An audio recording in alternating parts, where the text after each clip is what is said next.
again, back is the incredible. Przeszliśmy do kolejnego pomieszczenia. Muszę przyznać, że czuję się trochę rozczarowany, bo obiecałeś, że będziemy na leżakach, a to jednak leżakownia nie ma takiego związku z leżakami. No nie, tutaj jak już taką leżakownię jak ty miałeś na myśli, to jak ktoś zakupi i za dużo wypije miodu pitnego, to potem taki leżak mu się przydaje.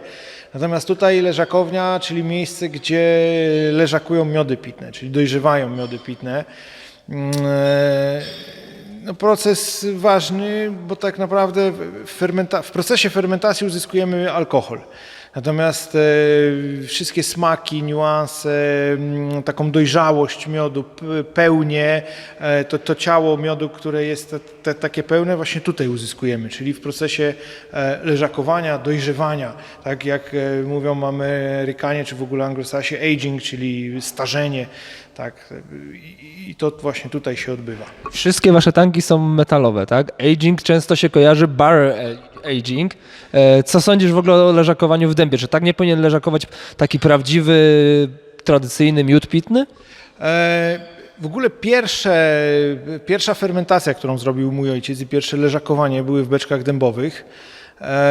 Natomiast po pierwsze łatwiej utrzymać higienę w tankach ze stali kwasoodpornej, a po drugie tak naprawdę mieszając różne gatunki miodów i stosując różne dodatki, czy to owocowe, czy tak jak w niektórych miodosytniach stosują ziołowe dodatki, można naprawdę uzyskać świetne efekty i nie potrzeba dodawać tych tanin dębowych, które moim zdaniem, ale to jest moje subiektywne zdanie, dają taką niepotrzebną ciężkość do miodów. Nie jest to po prostu potrzebne. Wy nie stosujecie dębu. Ja nie stosuję dębu w ogóle. A co z tymi beczkami, które można kupić? Można u was kupić takie duże beczki, znaczy duże, chyba mają 5-10 litrów i one wyglądają jak beczki dębowe z miodem. To są 5-litrowe beczki, natomiast ta dębina jest tylko opakowaniem zewnętrznym. W środku jest taki swego rodzaju keg z kwasówki. Pięknie to wygląda, ale nadal to leżakuje w sposób naturalny, można powiedzieć, bez dodatków dębiny. Tak, to jest, leżakuje przede wszystkim ze względów higienicznych. Najczęściej te opakowania trafiają gdzieś tam do restauracji i są opakowaniami zwrotnymi, więc no, trzeba zadbać o ich higienę. Trudno by było takie 5-litrowe beczki dębowe utrzymać w czystości, rozbierać, za każdym razem czyścić, tam myć. Sanepid mógłby tego nie dopuścić. No nie, sanepid białej gorączki by dostał, podejrzewam. To teraz tak, tu leżakują nasze miody, jest tych tanków ile? 10 w sumie tutaj, po 10 tysięcy litrów. I teraz to 10 tysięcy litrów jakoś musicie przepompować do butelek. Jak to się odbywa? No znowuż pompy nam przychodzą do pomocy, są szlaufy giętkie, a tutaj na górze widzicie takie węże wijące się, to są szlaufy, w których przetaczamy, za pomocą których przetaczamy te miody pitne. I stąd jakby proces leżakowania też jest nadzorowany przez laboratorium. Tak jak cały proces fermentacji, tutaj nasze Laboratorium znajduje się na miejscu? mamy swoje zakładowe laboratorium i tutaj jakby badamy przede wszystkim w leżakowaniu miodów pitnych nie ma takiej zasady, że dwójniak musi tyle lat leżakować, a trójniak musi tyle, a Ustawa mówi, że powinien przynajmniej tyle, ale to wiadomo. Znaczy ustawa mówi, że miód pitny markowy powinien przynajmniej pół roku leżakować. Natomiast u mnie najkrócej leżakują trójniaki, to jest około roku, więc już jakby spełniam założenia ustawy. Natomiast generalnie to jest tak, że miód pitny musi dojrzeć, czyli musi być klarowny i musi mieć odpowiedni smak, tak? Ten bukiet musi być już taki aksamitny, głęboki, żeby to się nadawało do picia. I to jest jakby dla mnie, jako miodosytnika, najważniejsze. I tyle. Jeżeli dwójniak będzie po 2 latach już gotowy, to no przy tych warunkach ekonomicznych, przy prowadzeniu firmy, nie ma takiej potrzeby, żeby go trzymać jeszcze 2 lata, bo coś tam. Natomiast są takie miody, to już mówiłem, że trójniak najkrócej rok, natomiast A najdłużej jaki miód u was leżakuje? Najstarszy miód pitny, który wypuściłem z naszej miodosytni, to był na 20-lecie tej firmy, miał 18 lat. Już go nie można kupić. Już go nie można kupić. Ja mam butelkę, brat ma butelkę i ojciec ma butelkę. Tego Życie na 40-lecie? nie wiem, zobaczymy. No, a może nasze dzieci otworzą na stulecie. To jaki jest teraz ten najstarszy miód, który można zakupić? W tej chwili generalnie dwójniaki mają około 4-5 lat i to jest taki standard, który staramy się utrzymać. Natomiast wracając jeszcze do wieku, najstarszy miód pitny, jaki w ogóle mi było dane próbować i który sprzedawaliśmy w naszej miodosytni, a który nie był jakby na naszej produkcji przez przypadek, no może nie przez przypadek, przy okazji gdzieś żeśmy kupili z upadającej starej jeszcze takiej postkomunistycznej miodosytni, kupiliśmy parę tysięcy litrów miodu pitnego, który miał 23 lata. Rozlewaliśmy go pod własną marką. Był dobry? Był bardzo dobry. Też mam parę butelek tego miodu zostawione, więc to jest niesamowite. W tej chwili już ma ponad 30 lat, więc to jest... Czy to był najlepszy miód, jaki piłeś? Bo oprócz tego, że robisz miody, jesteś też sędzią miodowym, więc miałeś dosyć dużo styczności z różnymi miodami.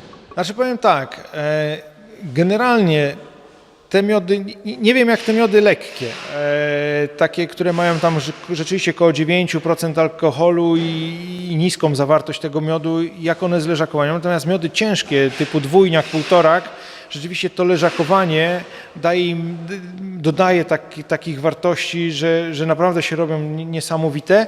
I tak, to był jeden z lepszych miodów pitnych, które piłem w ogóle. A tu na miejscu z tych, które robicie, który jest twoim ulubionym? Moim ulubionym jest dwójniak jabłkowy. Bardzo lubię ten smak, to połączenie soku jabłkowego z miodami. Często bywa tak, że przez to, że w czym siedzisz, pracujesz na co dzień, robisz to, można powiedzieć, no przynajmniej 8 godzin dziennie, a pewno i dłużej, to wracasz do domu, już nie chcesz mieć tej styczności. Ja wiem, że to jest twoja pasja, ale czy to nie jest tak czasem, że na przykład wracasz do domu i nie możesz patrzeć na miód pitny, wolisz sobie otworzyć piwko i usiąść w spokoju i napić się piwa, a nie miodu pitnego? Co pije Marcin Jaros prywatnie? Znaczy prywatnie pijam, lubię piwo, tak, dobre piwo nie jest złe. Nie masz dosyć miodów? Natomiast często robimy poza pracą, szczególnie jak wprowadzamy gdzieś jakiś nowy produkt albo jest jakiś miód do ocenienia, to pijemy go też po godzinach, tak? Już poza pracą, jak się spotykamy, gdzieś tam siedzimy, jakieś ognisko, grill i tak dalej, no to są warunki, które sprzyjają, taki luz, nie ma takiego parcia na to, żeby tam gdzieś ocenić albo tak, tylko po prostu lajtowo go próbujemy. Tutaj słowo do konkurencji, bardzo często pijam miody konkurencji i wiem co robią, ale pijam też miody z całego świata.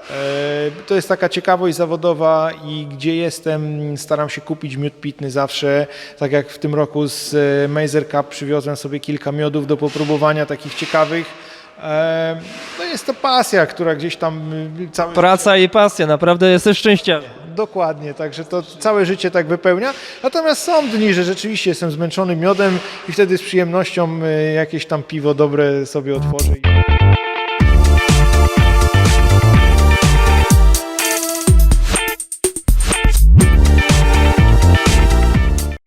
Byliśmy już w wszystkich poprzednich pomieszczeniach, to już chyba jest końcowy etap produkcji. Gdzie jesteśmy? No to jest rozlewnia, czyli tutaj jakby ten miód, który tam fermentowaliśmy, leżakowaliśmy potem, teraz trafia do butelek i stąd do magazynu i do klienta końcowego. Tu widzimy, jak panie wykańczają te butelki. Wszystko widzę, ręczna robota. No tak, niestety ta ręczna robota przekłada się też na jakość tych trunków, na jakość opakowania. To jest akurat takie nakładanie pieczęci lakowej, żeby potem klient końcowy wiedział, że ten produkt był nienaruszany już po rozlewie, że nie była zerwana ta pieczęć, że nic się z nią nie działo, że ma produkt taki jak od nas wyszedł.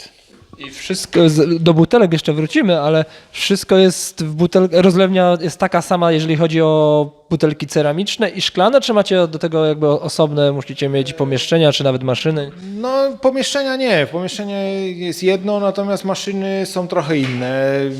To wynika trochę z tego, że butelki ceramiczne mają różną jakby taką nominalną pojemność, więc musi być maszyna, która odmierzy odpowiednią pojemność i dopiero naleję do butelki.